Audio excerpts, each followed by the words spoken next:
Good morning. We're so glad to have you here for the last session of Rock Your Network Marketing Business.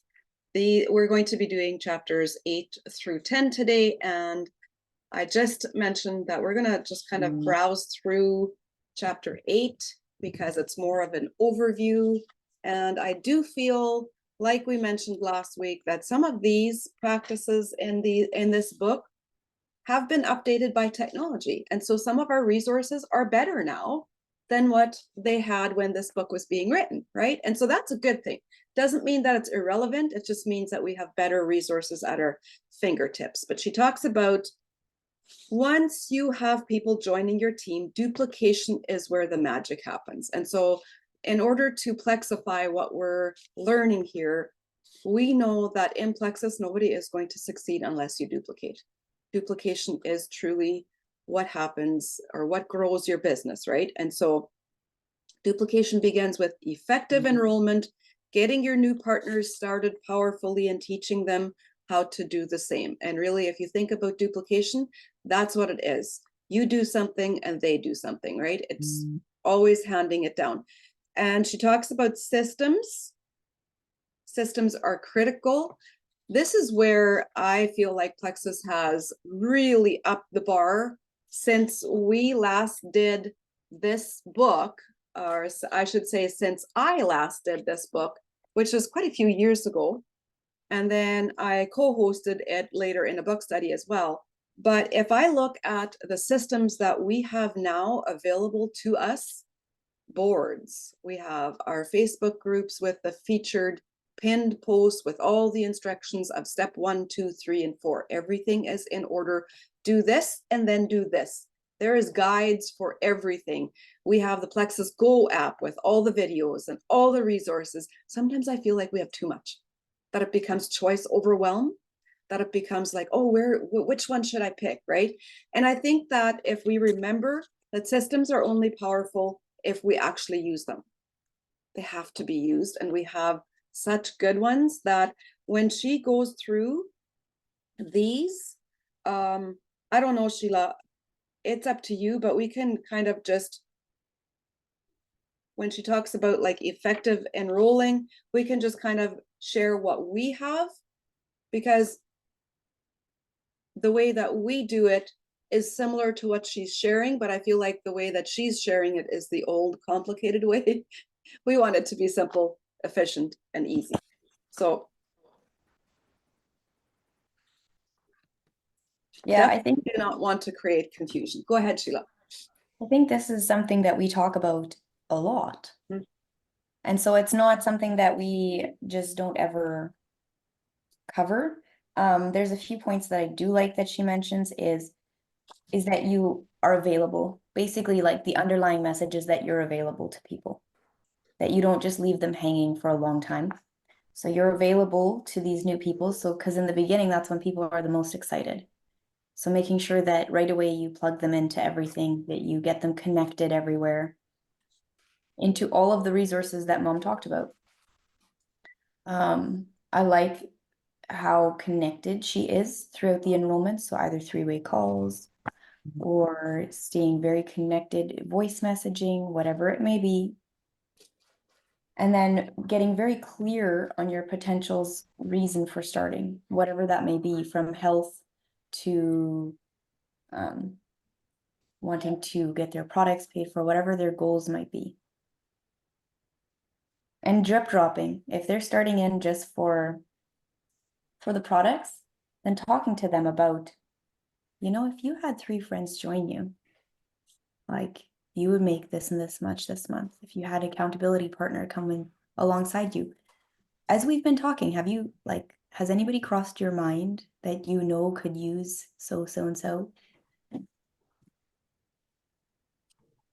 Did you have anything else you wanted to add to that? I love when she says, I asked my new distributor which startup kit they decided on. I feel like this is such a big part of what we do in Plexus, and how, I feel like I'm a triplex person through and through. It's such an easy start. It's always going to focus on every human being that has a gut. You know, you really can't go wrong, which it makes it so much easier for us. There will be exceptions, right? And I always want to have people feel like they do have options. And so when you are helping them look through what is there, I like to make the choice for them because Yeah. same thing, I feel like with the amount of welcome packs that we have, choice overwhelm is very real. Mhm. And they get kind of glazed over and they're like, I don't know what half of these are. I don't know what to pick, because they don't. We are the professional in the situation, right?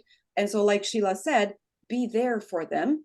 I like, and this is where when our share a cart is going to be working well again, it's so perfect to just pop a cart into their message and say, look, these three products are going to focus on exactly what we talked about.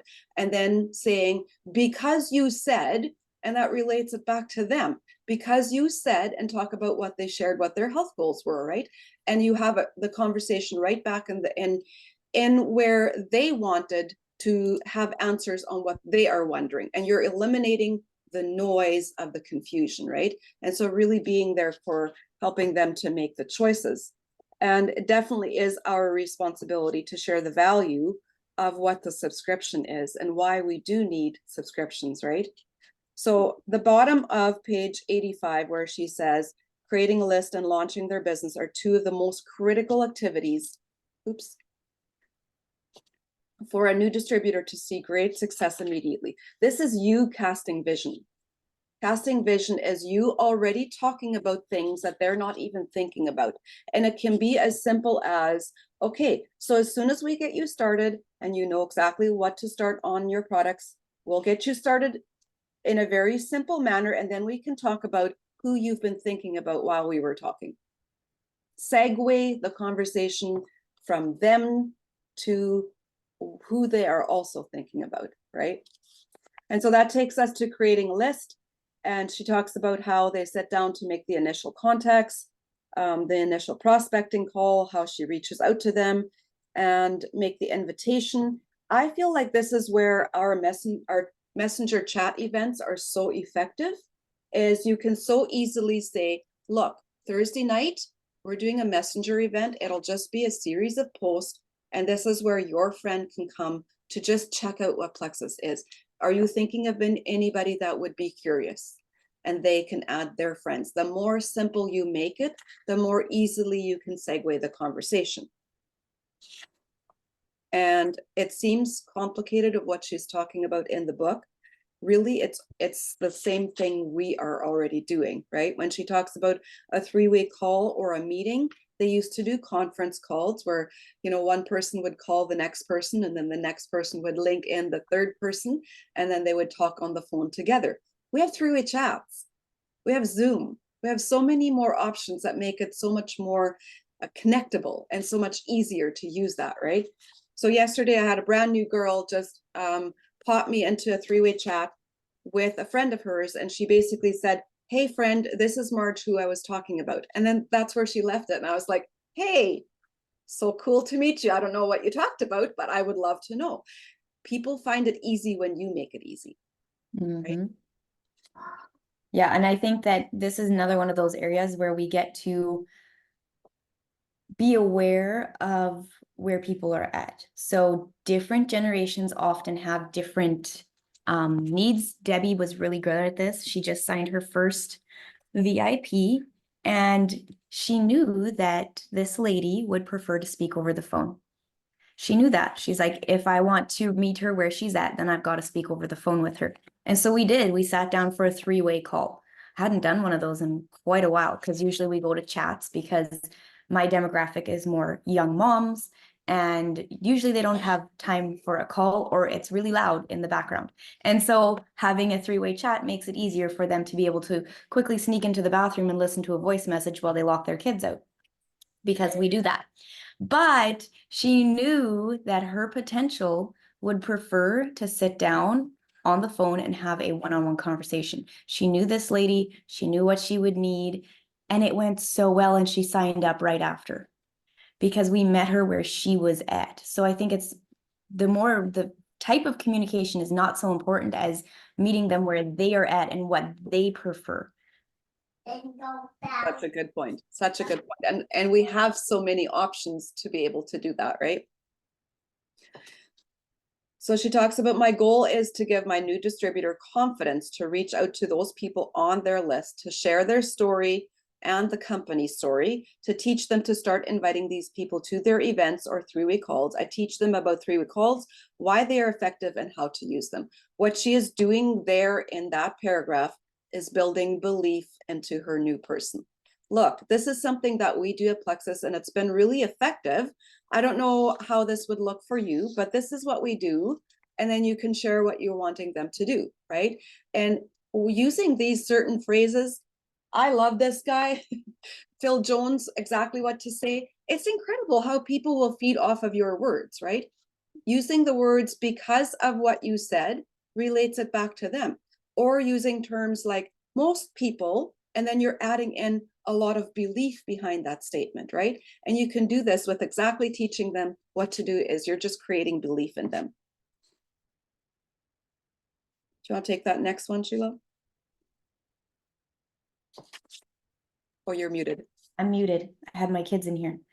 Daily activity is the cure to what ails you. I mean, isn't that just like life as a whole? Whatever you are going through, activity is going to kick you out of it. Motivation is a myth. Discipline and action is what is going to get you to motivation. You may not feel like sitting down and sending that first message, but when you do, you will feel motivated to send the second one because it felt good. And then you send another one. It is being disciplined enough to get you to do the first one. So she talks about her mantra is 5 calls a day, keep leads coming my way. We could consider it the same thing. 5 new friends, 3 new reach outs, whatever it may be. So they have a 5-3-2 method, which is 5 contacts per day, 3 follow-ups, and 2 calls to your team members. They talk a lot about calls. I mean, social media has changed a lot since then, but essentially the gist of it is to stay in contact with people, is to connect with people. This morning, no, yesterday evening, I messaged one of my level ones, followed up with her, who she didn't stay consistent when she started, and so she kind of fell off track. Well, I messaged her yesterday. I was like, I know life is busy. I know it is, but we can always restart. This morning, she's like, yeah, I've been wanting to restart. Can you send me the startup guide again? And I was like, yes, I can. Let's restart. Following up with people, staying in contact with people. This isn't like leggings or Tupperware. We get to stay in contact with people. We get to be their support and their guide along the way. They need us. And so basically, what you do is what your team is going to do. And so what she talks about is daily activity is the cure to what ails you, is she's talking about everything that she's doing, and then she's teaching her team to do the same thing. So the whole, how does that line go? Watch one, do one, teach one. Yes, watch one, do one, That's teach actually the one. next, that's actually the next paragraph. Interestingly enough. Yeah, that's pretty good. No, not I in can phenomenal. segue right into that. And Sure, go ahead. it's just, she just talks about launching your new distributor strong. And that's exactly what it is creating the belief in them, regardless of what their results have been, right? And I've gone through several people where their detox was really bad, and they actually, before they started, they had great intentions on sharing and doing all these things, and then they felt like, oh my goodness, I can't even tell people about this, I got so sick, blah blah blah, and to just really understand that you don't drop people just because they stop. Like, we all stop for certain reasons in our life, right? Like, things are going to happen in every one of our lives, and to have that empathy for your people, and to know that when the conversation stops or they're not responding, I never assume that it's ghosting. I hate that term. I feel like ghosting comes with a level of drama, and just that term in itself feels like we're being petty. It feels like oh, I'm not talking to you because, whatever. Basically, someone is allowing feelings to penetrate. And I'm not here for feelings. I'm here to help you through this journey and allow you to grow while you're going through hard things. I'm still going to be here, regardless if you're not talking to me. Like, I'm not offended at all if you're not talking right now, but I do understand that possibly there's something happening in your life. Possibly you're just not ready to tackle what health goals you have going on. Possibly something happening in your kids or your marriage. I don't need to know all those things, but you need to know that I'm still here and I'm not going to be petty about it, right? And that gives people the freedom to just stay where they are. And just like Sheila said, absolutely, here's the starter guide. Like, what happened last time? Let's chat a little bit about that. What can we do different? It might work better this time. How about we try this? You are the neutral source in that relationship, right? And so I love, love, love. This has been something I feel like has taught me probably the most in my whole Plexus journey is the watch one, do one, teach one. She talks about I do, we do, and we do, you do method. So it's the same thing, really, honestly. And really all it is showing them what you're doing, right? You're being neutral, you're helping coach people through the decisions that they are making for their health journey.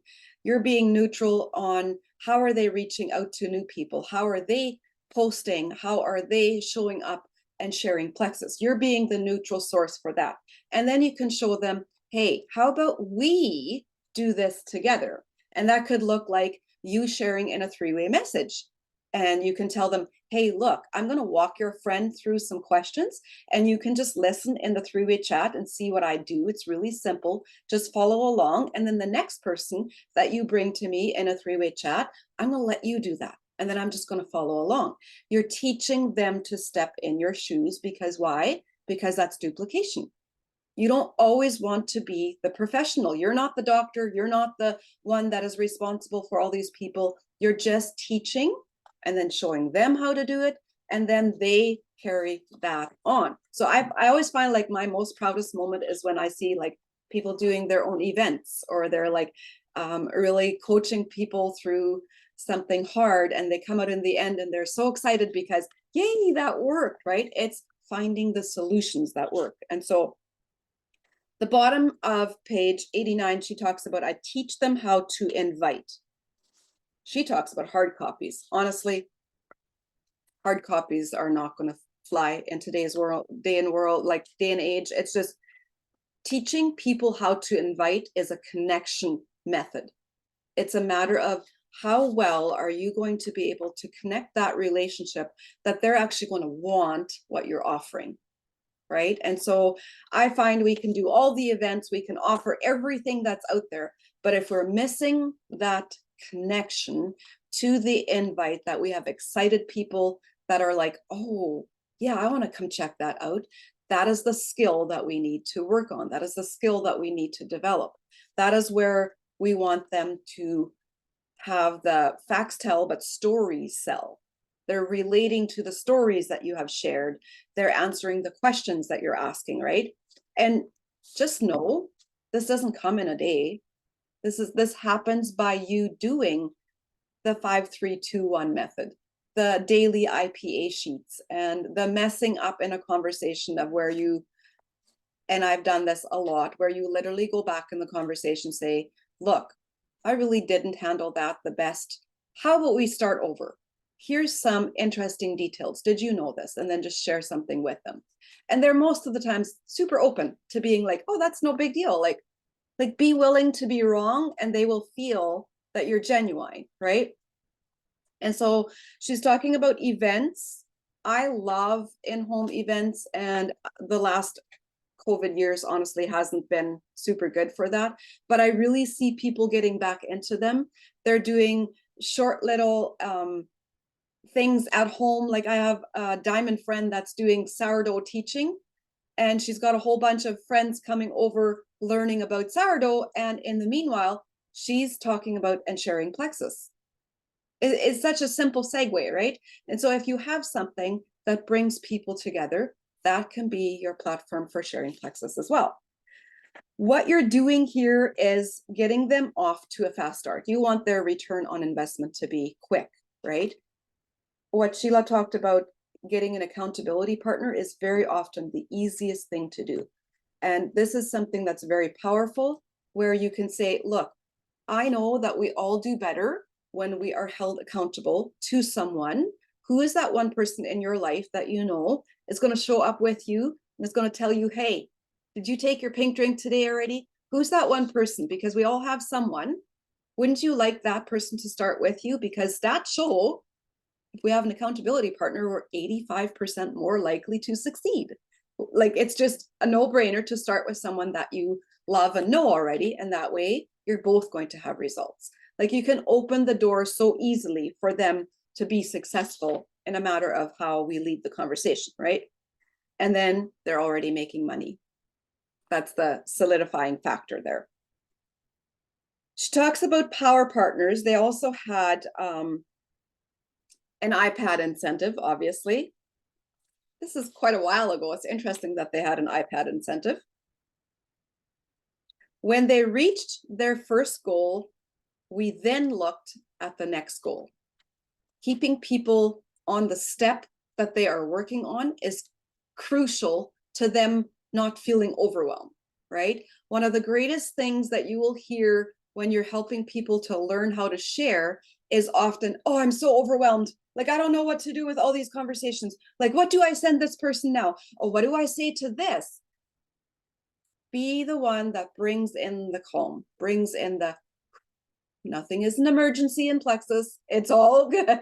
Let's just focus on where you are at today. Let's conquer this one step before we look at the whole staircase. You don't need to do the whole staircase today. Let's just do today, right? And so once your new distributor has learned the systems, be sure to stay connected and always available for their income producing activities. This is where we do IPA challenges.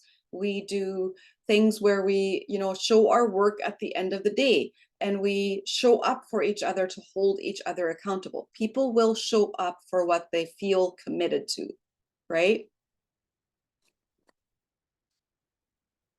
The bottom of page 91, where she talks about she works with the willing, focuses on income producing activity with her team, the calls and the events, and keeps the rest plugged in. It's very important to not be dragging people just because you see their potential. Merge has a little bit of a problem with this. You see incredible potential in other people. You see their strengths, their gifts. You just know that they would be super good at what you're doing, right? But the belief has to be built slowly, one step at a time, and it has to be their belief, right? Okay, Sheila. So the next two sections are actually very similar to a lot of the things that you just mentioned. Staying connected with systems. She mostly talks about, in this section, about like team calls, team meetings, book studies, things like that we already do a lot of. Staying connected in these is so important, because this is where you're going to get your training and your encouragement, and you're going to walk away feeling like, okay, they can do it, I can do this too. During a lot of drought times in my business, I kept staying connected, and that is where I continued to like get my motivation from and my encouragement from, that okay, I'm not the only one who's going through this. You are never alone in what you are going through. So staying connected is super important. And then on top of that, putting your new people in, inviting them into the community. They're not just going to show up. We get to invite them in so that they can experience it for themselves. And then the next one, the plugging in on a national level, I figured I would just do them together because they're so similar, is corporate style events. So she even talks about Super Saturday. So they must have their own kind of Super Saturday, but plugging into corporate events, corporate book studies, Super Saturday, convention, the corporate calls. They've been doing power hours all month on Thursdays, things like that. Plugging into what corporate does for us is huge because they bring so much value. I mean, who does not love Genevieve? Seriously. Like when we take and we plug ourselves into an event. I love that she says leaders never miss an event. Like in the beginning, right when I started Plexus, they talked about it. Leaders are born at events. Tarl said, sell your bed if that means you need to come, that means you come to convention. Because his belief in events, in our events, was so huge that if you came to convention, that would be the catalyst that would push you towards hitting a jewel rank because you invested into yourself. These events are where confidence and skill sets are built through top training from field leaders, and belief is built through outstanding recognition programs and excitements. Minds are made up at these big events. A hobby becomes a career. That is why events are huge, so huge to plug into. Like Amber and Lori have been doing these Monday night events that are just amazing. We have our team calls on Tuesday. We have book study on Wednesday. There is so much we get to plug into. It is a buffet of brilliance, and there is something for everybody. And if you have not decided yet about convention, I know of people that are looking for more roommates. Vegas is not expensive. Now is the time to go, 100%. I love the bottom part where she says, when you hear of a big event, take on a leadership role. First, sign yourself up, because the speed of the leader is the speed of the team. Whatever you do duplicates, right? And sometimes that's really hard. Sometimes there have been times in my life where I should not have left for events, but I knew that if I wouldn't go, my whole team would feel that loss of my belief not being there, and then they all would kind of feel, half mass. And so I sacrificed and spent a lot of time on the road because I wanted to be there, showing that I was dedicated not only to my goals but to theirs as well. And what you do is what they're going to do, right? And so I love this last piece of this chapter, because I feel like there is no other company that does this as well as what Plexus does. And it really, really falls on each one of us individually. It is not something that you're going to take from your leader and put into your team. You are going to have to develop your own culture. And developing culture, I remember when I first came to Plexus, and they, my diamond uplines would be talking about culture. And I was like, what is that? Like, why is that important? And yet I was taking part of all the wonderful things they were offering. I was being brought into their friendships. I was being poured into and given belief and opportunities. And I was given places for my team to come and take part in their events, to realize that that is the whole name of the game, is you watch how it's done, and then you do it, and then you teach your team how it's done. How you are going to develop the culture of your team is going to determine the success of everybody. And in Plexus, with it being one Plexus to begin with, where we have a culture right from the company, right from the compensation plan down, we have a culture that says, the more you help others, the more you yourself will succeed.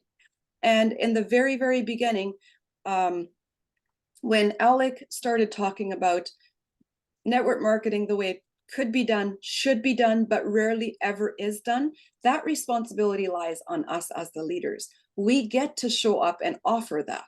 We get to show up and show people that it's different here. Tira just made a statement in our chat there of how, that one thing used to not be how other companies did things, right? There's so many things like that of where we can say, well, here in Plexus, this is how we do things, right?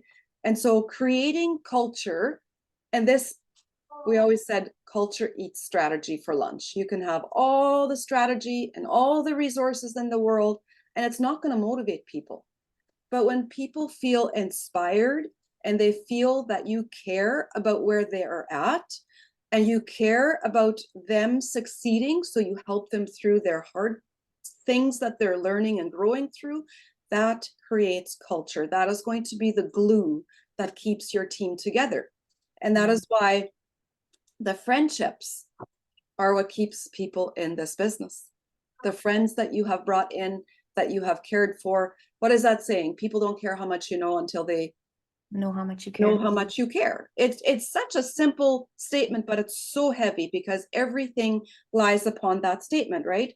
And so a team who plays together stays together. I love that. I love that. I wish we could do way more events of where we could all get together in person, right? Because that belly to belly connection. And so if that is you, and even if you have just like 2 or 3 people on your team, if you only have a handful, start now, because it's easier with a smaller team than waiting until you had a large, massive team and then like, oh, what do I do, right? And so the reason I'm saying that is because we saw a lot of people come in during 2020, during the COVID lockdowns, and we had, all these people working from home, and everybody wanted a side hustle. Everybody was like, oh yeah, I have lots of time. Yeah, for sure, I'm going to build a business.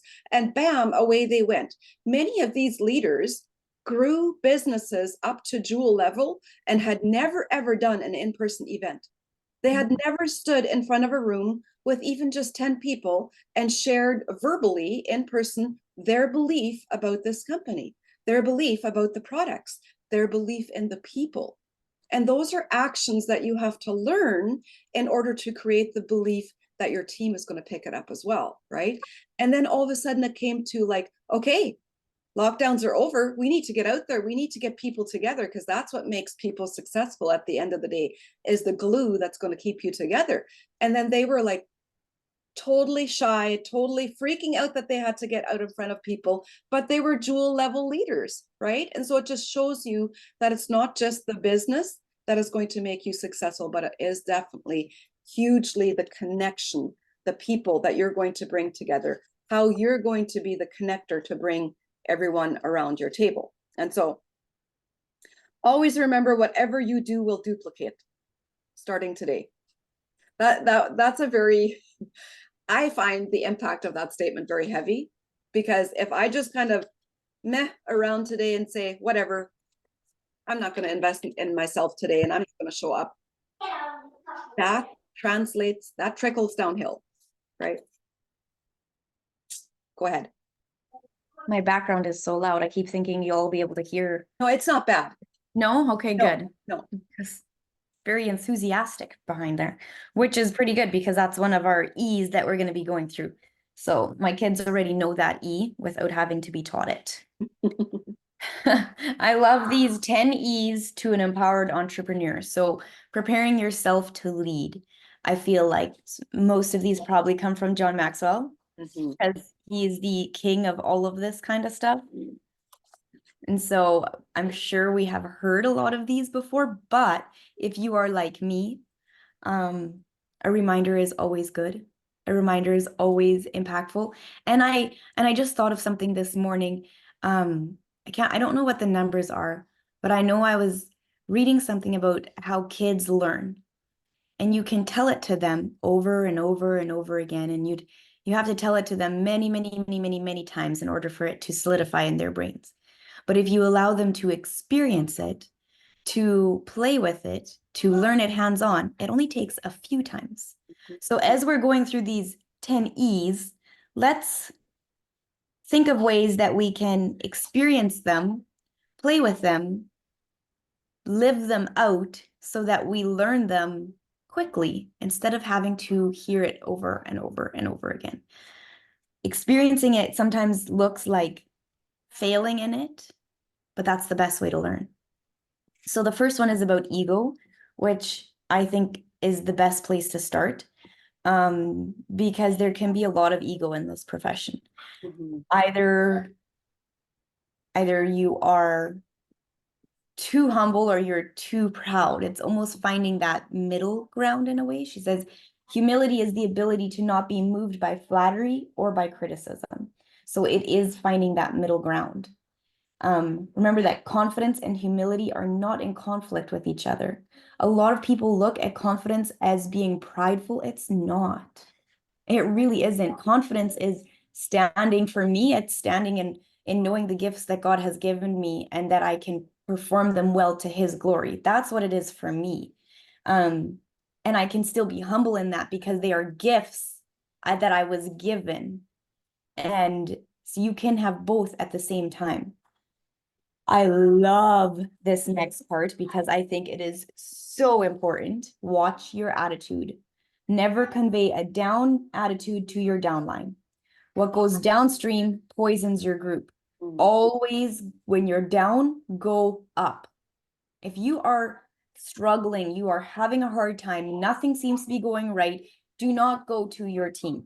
Go to your upline, because they will be the ones that pull you up, because they have been there. They get it. They will show you how you can rise above and move past it. Your team hasn't been there yet. They have not experienced that yet. They're looking to you to be the example. And so if you go down, you're simply going to pull them down with you, and your whole organization is going to fall. So always go up to your upline, and then always be willing to learn, grow, and accept feedback. That is the huge part of it, of constructive criticism, of being okay with hearing that you may not be doing everything the right way. Maybe there's an area that you can improve in. I have had a lot of areas that I can improve in, a lot, and I still have a lot more that get to be refined. Don't compare yourself to others. When we waste valuable energy comparing ourselves to others, we are overlooking our potential and the opportunity for growth in our own life. A little further down, she says, we are too distracted to notice the gifts in front of us because we're too busy focusing on what others have been gifted with. Yes, 100%. I did this for such a long time. I saw all of mom's gifts and none of mine. I don't have her gifts. But that is why we work together so well, is because we both bring our gifts to the table. And when we do that, we are a stronger force together. All those years I spent focusing on her gifts demeaned mine, and I didn't have the energy or the mental capacity to focus on growing my gifts in the areas that I am good at, because I was too focused on the things I did not have. A lot of times I've learned that we don't see our own gifts because they come so easily to us. They come naturally to us. And so we think that everybody else has them too. No, people don't. It's a gift for you. And that's why it comes so easily. It's because it comes naturally, because it is your gift. Other people look at you and think, oh my goodness, I wish I could do that. I have a gift for tidying things up, making them presentable, for seeing the flaws and then fixing them. I always thought that that was a curse. It's not. It's a gift. I just had to learn how to use it properly. I want to add to that because I feel like more people, and I tell Sheila this, that we don't talk about this because we're so used to, being mother-daughter, that other people just look at us and think, oh, it just works for them. No, actually, we've worked very hard to be here. Like, I spent years telling her that her gifts were amazing because I am I've got the big idea. Oh, let's do this. But I've got the skeleton, not the meat and bones. And then I'm like, oh gosh, but I need someone to help me with the meat and bones. And she will slow me down and say, look, these are the meat and bones. This is what we need to put in. And then other people will come in and say, oh, but what if we, and then they are bringing their gifts. And then all of a sudden you've got this wonderful creation that all these gifts brought together. Everybody brought their piece. Why are we ever bothering with comparing? Like, we can't all be the same. It wouldn't even be possible, right? And so, like she said, someone else's strength is probably something that they take for granted. That has to be pointed out. That's on us to point that out. The Star Diamond video today was fabulous. She talks about this as well.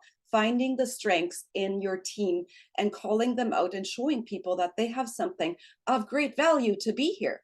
I heard of a comparison quote this week in Kyle Rainey's devotional, and he talks about, oh gosh, I was gonna quickly reread it. It is in the comparison one. He talks about, if we compare our journey to someone else, that just means that we're complaining about the road that God put us on. And I thought, oh my goodness, yeah, that makes very much sense. right? Because we're not willing to walk what he's given us. We're rather complaining of that their path looks so much easier because I would rather be on their path because look, she can do that and that, but I don't want to grow where I'm at. And I'm just going to say, well, I can't do what she's done because I'm not on that path. No, you can do more and better if you choose so. If you do not look at other people's path and you focus your eyes on your own, that you stop comparing, right? Because God has already given you exactly what you need, everything that you need to grow and learn and become the best version of you on your path. And so comparison, yeah, gets me riled up a little bit. It's such a big deal because it can literally stop people from succeeding. And where I find this devastating is when you see incredible gifts in them, but they are so caught up in what they do not have that they don't even stop to focus what they actually have. We can spend our whole lives focusing on what we don't have. And I'll tell you this, you won't be very successful in anything because you're always focusing on the loss. But instead, if you focus on what you already have and grow that, that emptiness of what you think that you don't have is going to get filled too. All right. Energy. Let's get back to happy stuff. The mom was just a physical example of being enthusiastic about what you talk about. I can get really riled up about some of these topics. Did you want me to take that next one? Yeah, sure. Okay. I did number 1. If you want to do number 2, and then enthusiasm is a catalyst for success. It's important that you exude energy and you learn how to move your team in an authentic way to get to the meetings and attend the big events. This is where belief is built and your teams explode. Energy is such a big deal. Like people will feel exactly how you show up and they will emulate of what you're giving. And it's such an interesting concept of where when you test this out, say you go to someone else's baby shower or she's doing, you know, just a ladies' coffee get together. And if it's kind of quiet and nobody's really talking to each other, nobody will talk to each other until someone breaks that energy. But if you walk in the room and it's like, John would call it a chicken coop, all the ladies are talking together. Everybody's going to talk. Everybody's going to share because that's what the energy is. People will meet your energy of where you are at. And so this is where I see sometimes when, you know, you're going to get on a Zoom and there's a ton of people and there's somebody sitting just with zero expression on their face, regardless of what the content is, regardless of what's happening around them, they're just like, and I've had to subconsciously focus on this. I know Sheila does this too. We laugh about our RBF because it comes quite naturally. And all it is sometimes intense focus and concentration, but you have to be aware that even your facial expression is going to affect other people, right? And so if you just subconsciously smile and actually look at the people around you on the screen, your expression will change. It's so interesting how even that, such a small gesture is going to affect other people on how they show up, right? I remember in the beginning where we did some training on how to show up at an event. And even if you weren't confident on presenting, but as long as you were smiling and making eye contact with the people, they wouldn't hear that you weren't even confident and that you didn't even know what you were talking about. They would see your energy and that's how they would respond back to you. And I thought, well, that's a really easy default because very often I didn't feel like I knew what I was talking about, or I did not feel confident in front of all the people, like at all. And I'll tell you this story because it was one of my biggest growing lessons ever. There was a Super Saturday and me and Sherry Harbridge were asked to be the host. And so we went over the scripts and had our live practice, and you do this and then I do this, and then we had the whole thing. We were working through it. We had worked through it the whole week before. The night before we were to present, one of our diamond uplines came and she said, I don't like this, I don't like this, we're not doing that, you're going to do this and you're going to do that. She changed everything on us, not even 12 hours before we were supposed to be presenting. Well, I just about died. Like, I honestly thought the floor would just open up and swallow me, because I was so humiliated that I didn't know what I was talking about. But we laughed and we kind of, worked off of each other. We shared the confused energy, and the room was full. I was devastated that I had to show up that way. And the people said to me, I didn't notice. I didn't know. And I was like, I did. So what you show up with really matters, because we still presented, we still gave what the information that was necessary, but your energy transferred into the room and made the event what it was. So there's your energy piece. 100%. And then if you stumble, the number one thing I've learned is, as a perfectionist, is I never wanted to make a mistake. I never wanted to screw up. Just make fun of yourself, because everybody else will laugh, but the number one thing it does is lighten the load for yourself, because it's almost like you give yourself permission to laugh at yourself. And I started doing that, not for everybody else, but for me, because it's okay if I mess up. It doesn't have to be all perfect. And if I stumble over my words, that's okay too. And it's really, yes, it makes you very relatable. And I have really enjoyed seeing Alec do it on stage all the time. Like, he's so relatable and it's so funny, and he just makes you so human. And it taught me that I didn't want to be perfect up there, because if that's the standard to live up to, that's pretty impossible. Encourage. Number 3, good leaders are great at recognition for accomplishments, both great and small. I feel this is something I get to learn a lot more yet, because I do not feel that this is an area that I am good at all. And it is something I am working on. The saying, people work harder for praises than raises, is legit. It really is. I mean, we can all sit here and think for a second of a moment in our lives where we were recognized for something. There's things that, well, I'll use this as an example, and I shared it in my chat a little while ago. I was recognized one day. I can't even remember for what, but somebody told Sonia, and I think it might have been Eva, told Sonia about it, and she came and sent me a message and friend You went request. senior gold. That's what happened? Yeah, you went senior gold. And then I was bragging about the fact that my little girl who had one baby was a senior gold ambassador. And then Eva was like, who does she love? Like, we have to find someone that she really loves. And then, well, we all adored Sonia Dudley, right? She went and told Sonia, hey, go comment on Sheila's post. And she sent me a message, actually. Mhm. She sent me a message telling me how proud she was of me and sent me a friend request.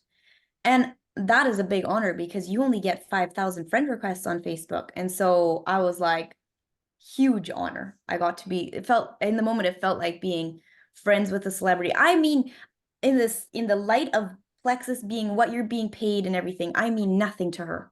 I'm what, her level 11? I No, mean more nothing. than that. I think Eva's 12, so you must be 13. I thought it was 11. I remember last time we talked about it, but Really? Okay. yeah, whatever. It's way down there. It's way down there. And so she doesn't ever see anything from the work that I do. But she took the time to come and recognize me, and I will never forget that. And senior gold is a long, long time ago already, and I will never forget that. That little moment of recognition, so important. It was like fuel for me, because I hit senior gold, which I'm grateful that you shared that, because I hit senior gold, and then the next 4 years I stayed there or below. But that was a reminder of what I could be and what she saw in me. And then at the bottom of section 3, it says, when doing recognition, ask yourself, is this duplicatable? Your team will feel the need to follow your lead with their people. How duplicatable is that? Mhm. Just stepping in and loving on somebody. Like, that is, anybody can do that. Anybody can. I love that. Okay, number 4, engage your team. This is again relating back to the culture piece that we talked about. Good leaders know how to take a spotlight, turn it away from them, and shine it on their teams. And I want to say that I have seen this be emulated right from the very top, from the very, very best leaders of the company. And they will take the spotlight, turn it on their team, and rather have them be recognized than themselves. It is an extremely humbling, huge honor to watch that. Like, I feel like that is a level of selflessness that we have to grow into, because everybody wants to be recognized. Everybody wants to be affirmed that you're doing a good job. And the one situation of where I think about right now was last year at convention, Jamie Haskins won the One Plexus Award. Jamie Haskins' upline is Brittany Howard. Without Brittany Howard, Jamie Haskins would not be where she is. Jamie Haskins is an amazing leader, but without Brittany, she wouldn't be where she is. Brittany was very willing, and in my opinion, I would have said Brittany was the perfect candidate for a One Plexus Award. She is a very diligent teacher, a leader, and a giver, right? But she was very willing to turn that spotlight away from her and say, there's leaders that I want to highlight. And that in itself makes her a better leader. There's ways that we can involve our teams at meetings and events and highlight their strengths. There's even ways that you can call out a person in a chat, just simply saying, hey, I know so-and-so is really good at this. I wonder what she's thinking about this, right? Like, it just gives you eyes to see other people in a way of how you would see their gift being offered to even more people. And I think that's a very freeing part of building a large team is, yes, you might be the leader, but you don't have to be the leader all the time and everywhere, because you're also creating leaders. And as you are creating leaders, you're going to see their gifts and strengths stand up in places of where you don't have it. And by engaging them, by calling out those strengths, by showcasing them, they're going to step into their leadership. And it's going to do nothing but help you as a leader as well. And so people buy in when they are involved in the process. So engage your team as much as possible. I love that. Do you want to take number 5? We're taking a little bit longer, Sheila. Do you know that? Because these are really good. Yes, I noticed. Do I you did guys know. mind if we go over a little bit and just finish chapter 10 as well? Because Okay. chapter 10 is super Yeah, short. it's short and like, it's really good. So I think we can still do it. okay, 5, educate your team. Good leaders take the responsibility to educate their teams. They don't rely on anyone else inside or outside the company. Honestly, I think that in Plexus, because of our one Plexus mentality, we are so blessed. Like, we're different than any other company, is because the training we have is everybody's. We share videos from Brooke Hemingway. We share videos from Brooke Knitz. We share videos from corporate. We share stuff with everybody. The event templates we have in boards are made by who knows who from where, because everybody shares everything. And so when it comes to training in Plexus, we have this huge umbrella over us that covers us with training. We have an abundance. There is no lack. And so you don't have to be the one all be all for your team. Your personality might not jive with their personality, but there will be somebody in Plexus that they will connect with. And you get to connect them with that person and say, hey, this is so-and-so, and her story is so similar to yours. You should go follow her on Instagram and see how she does her Plexus life. I think you would really, really connect with her. She may not connect with how I live. Maybe we have totally different lifestyles. Maybe we're in a totally different stage of life, but she could connect with that person, and we're not connected at all.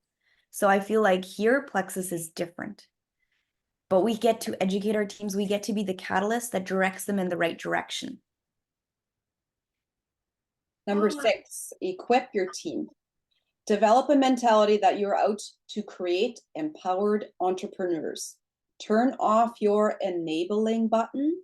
Duplicate yourself as quickly as possible and don't get stuck in management mode. I could talk for such a long time on this because I have been stuck in management mode at variety of times in my business. And there's always that reminder of thinking you should or have to do everything yourself. You don't. You don't. If you have one person on your team, that person has a gift that you probably don't have that you can share, right? And your ultimate goal is always to keep bringing in new people, because that's always going to be new blood in your business, and keep empowering the ones that are already there.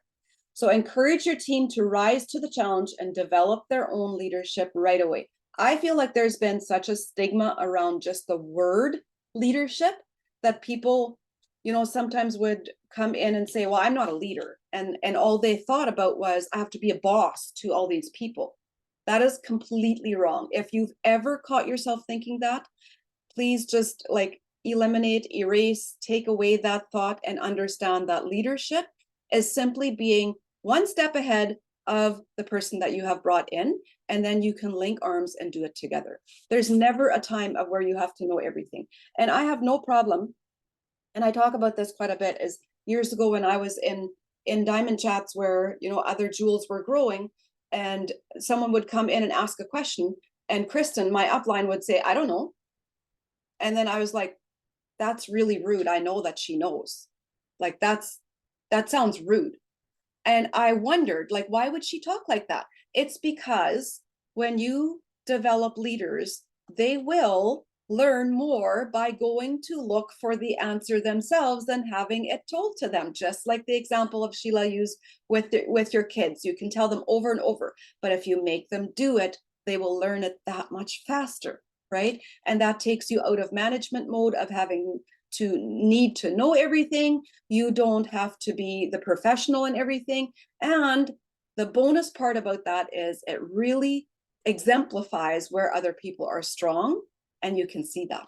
You will immediately notice the things that they gravitate towards, that they're good in already, and that helps you to see that those are their strengths, just by you not always giving all the answers or being there for every little thing that they wondered about, right? When we were told it's in your back office, that basically meant go look for it yourself. It's as simple as a search button. It's the help center. It's so easy, you can learn anything, right? I thought we did encouragement already. Engage, okay. Yeah, number 3 was encourage. Yeah. Number 7 is encouragement again. Yeah, but it's encouragement for yes, going up. So they talk about the team, and they talk about the company, and they talk about encouraging your upline. And then basically it's how you speak of others is a true reflection on you. Yeah. And so then she talks about integrity, which takes it right into number 8, which is ethical leaders go the distance. Be a person of abundance and integrity, do the right thing at all times, tell the truth, honor your team and the company, and don't gossip. It's that simple. What comes around goes around, and that how you treat others is how people are going to treat you. And she talks about how treating the prospects of others with respect. And so this is something in Plexus that we do really, really well. And it's always a little bit painful when somebody doesn't, because we are so careful to make sure we do this. Is when a potential comes to an event or comes somewhere, we ask, has anybody spoken to you about Plexus before? And they're like, yeah, this and this person. You invite them in, you allow them to be there, and then you send them back to the person that first spoke to them. That is integrity, and that is running your business with ethics. And she says there will come a time when you want someone to do that for you. Ultimately, it's important to do that no matter what, even if somebody doesn't do it for you. But there will come a time when you want somebody to do the same thing for you. And so to always show up on the ethical side of things, I think is very important because I want to build a strong business that has a strong foundation that is not easily crumbled. And I mean, we've all heard the parable of the house that was built on the sand. We could start singing the song and everything.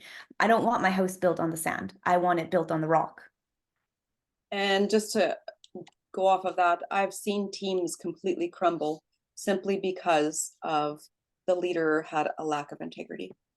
And it's really, really hard to see the hurt people underneath them, because then you still have to go back and say, look, this is not Plexus.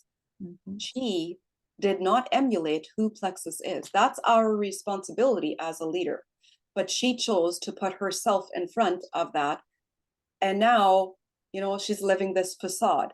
Well, I'm just going to be very honest, it won't go forever. What comes around does go around, right? And so having that level of integrity is going to build your leaders to be that as well. I love the saying of what she says there. When someone comes to him to go with gossip, he asks, can I go to that other person right now and quote you? Yeah, that's a very telltale sign of whether they would want that to be said or not, right? So number 9, lead by example. I love this one.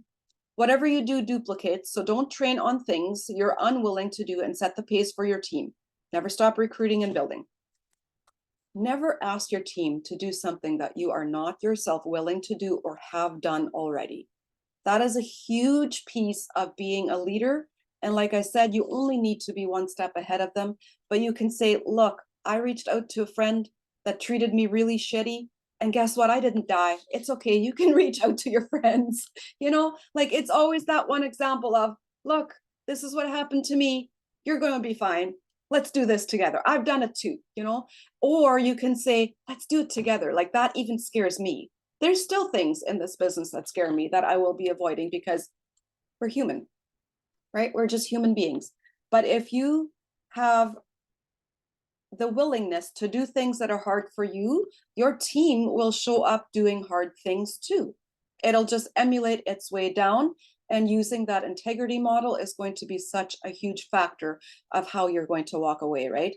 And new blood brings life to the business. And so when you stop recruiting and you die a slow death in network marketing, your business will come to life again when you recruit. This is often where team leaders ask their teams to be recruiting and doing all the things, but they themselves aren't doing the things. And so I find that when I show up, when the leaders in your team show up and they do the work, dang, I need one more person for the watch. Like I have to get that one more person simply because I want my team to see I am doing the work too. I want to be in the trenches with you. I want to be showing you that it's still hard for me too, but I'm still doing it because our businesses are always going to be needing new blood, right? And so remember to work with the willing and love the rest of them. Work with those who deserve your support and not necessarily those who need it. Sometimes we get caught up in very needy people, and sometimes people are going to be having almost like an entitlement attitude that they deserve your time more than someone else on your team. You are the leader. You have to be very careful on how you allow this to penetrate into your team. If you have a person that is working really hard and they're a self-starter and they're off on their own doing all the things because you know that they're coachable, you know that they're learning the things as they're doing it, but you have a needy person here who says, help me with this, but I need help with this, but I need, but they're technically not doing any of those things. Make sure to focus on the worker because they are the ones that are doing the hard things, not asking for all the need, right? When you're in that need phase, it just means that you need to develop yourself a little bit more to actually do the actions to create the results. So how do I identify those who deserve it? By their actions. Watch the feet, not the mouth. That's such a good analogy in our business. The feet are going to determine where they want to go, what their goals are, why they are here, and not because of what you're doing for them. Okay, number 10. Endure, endure, endure. I love Pick this a one. company and stick with it. The grass is never greener on the other side. The grass is only greener where you water it. And it's true. I mean, a lot of times, and a lot of the network marketing coaches that you see out there right now are simply failed network marketers because they have attempted to network market, but didn't make it. And so they then go and teach everybody how to do what they were not willing to do. So I have a little bit of trust issues when it comes to network marketing coaches.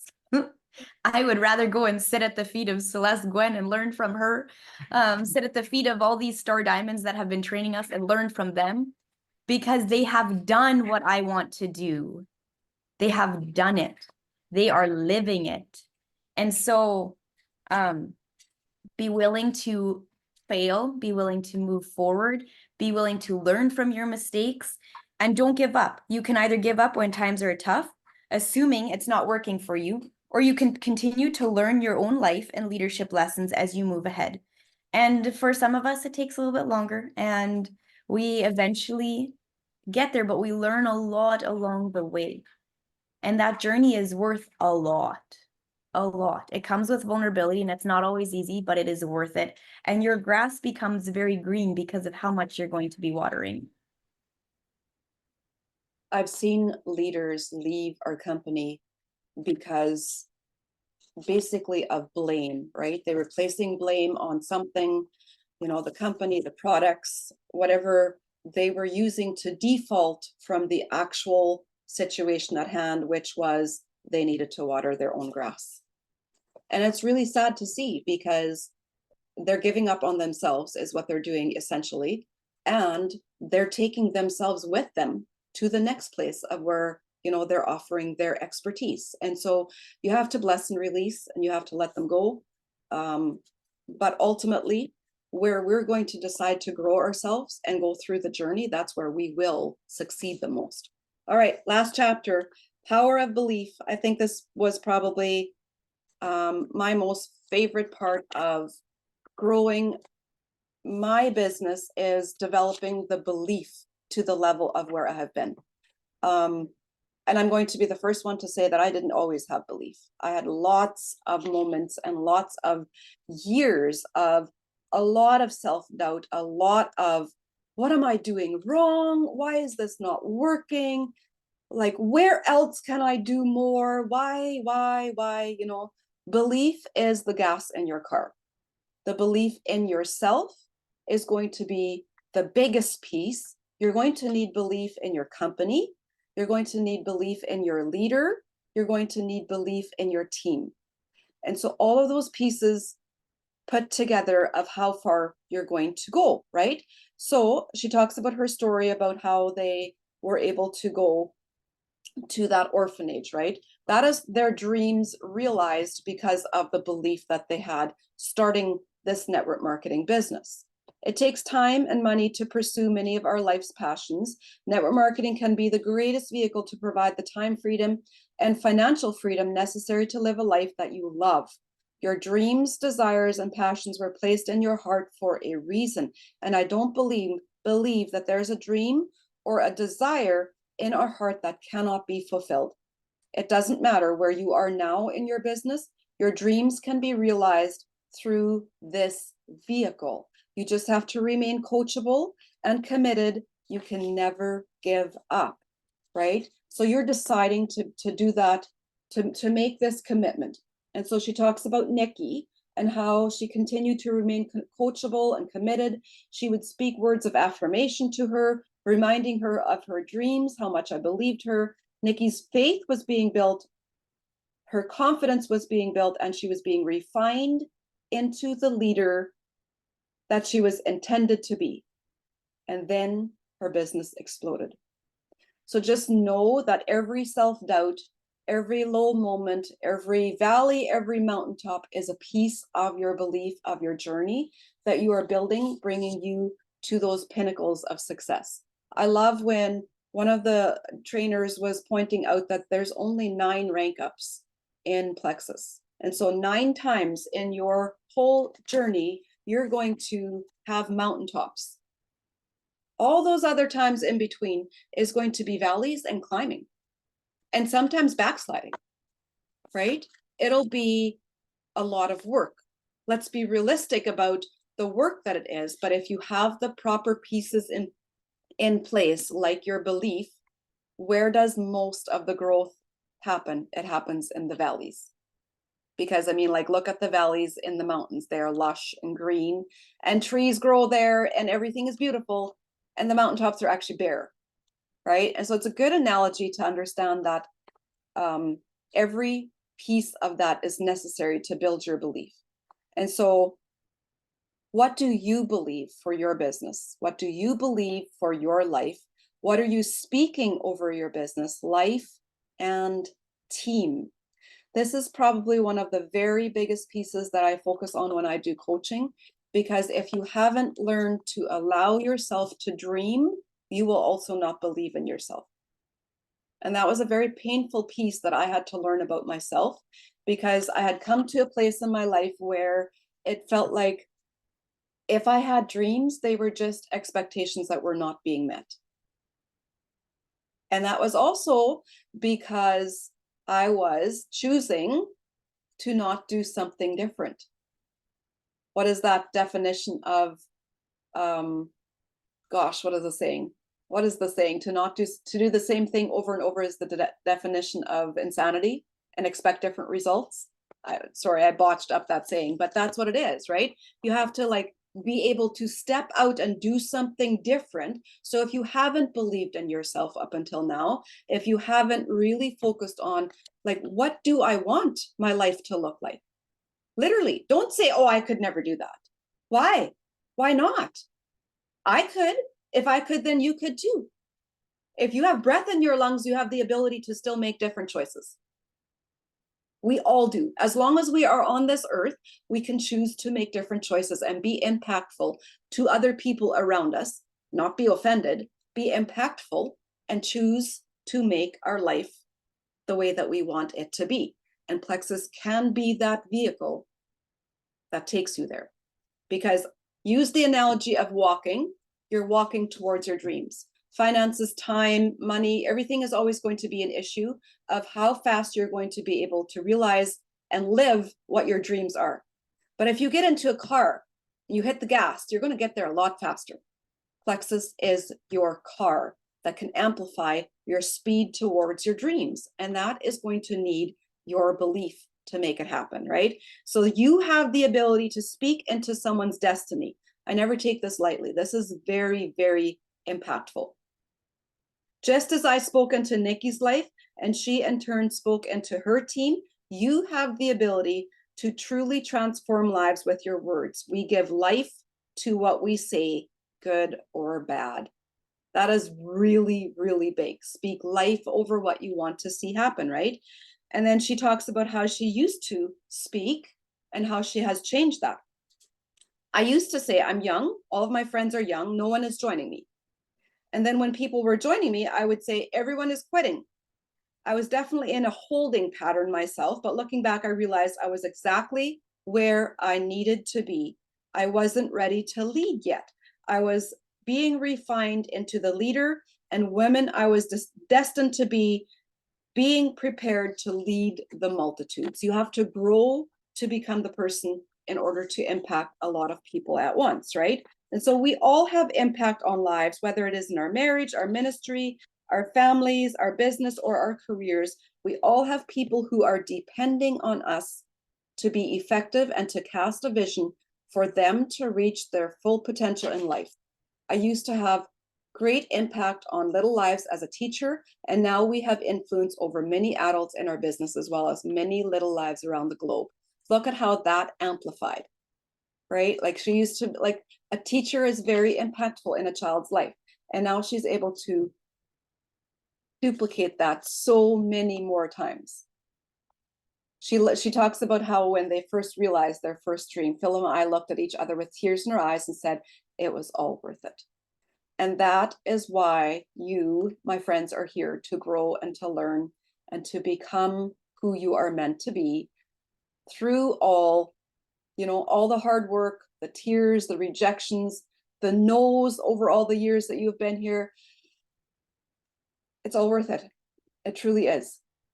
Network marketing has fulfilled our dreams as well as fulfilled the dreams of those that we share our business with and the children around the world who we bless with our resources and time it's providing us. Don't give up on your dreams ever. And remember, it's never too early or too late to passionately pursue your dreams. Go for your gold. Now is your time. Get ready to shine. Anybody want to add something to the ending? I love the ending.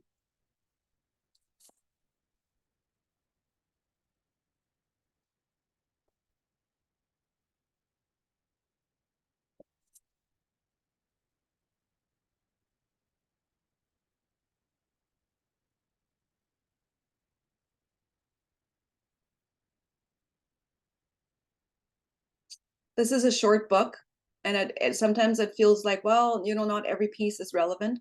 But when we get to these really meaty pieces, you know exactly that is where you have to focus on, and that is where you have to grow on. And it never stops. It never stops. This really reminds me of several things that I need to refine and work on again, because that's what happens in seasons of your life, right? You're always going to be refining, always going to be growing, and always going to be learning, because that is what life is.